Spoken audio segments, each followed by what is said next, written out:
સુરત શહેરના યોગી ચોક વરાછા ખાતે આવેલ સેડોફેક્સ કુરિયર કંપનીના 400થી વધુ લોકોને છૂટા કરી દેતા હલ્લાબોલ।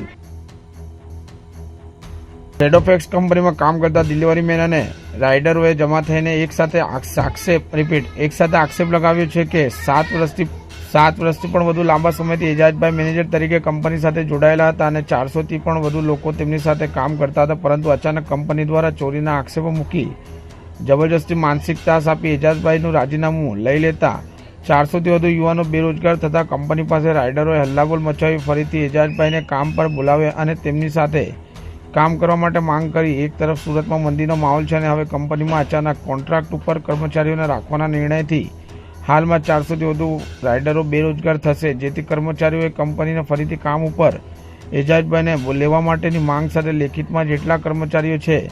તેને કોન્ટ્રાક્ટ ઉપર ના રાખે, જે રોજિંદા પ્રમાણે કામ કરે છે તે જ પ્રમાણે રાખવાની માંગ કરી।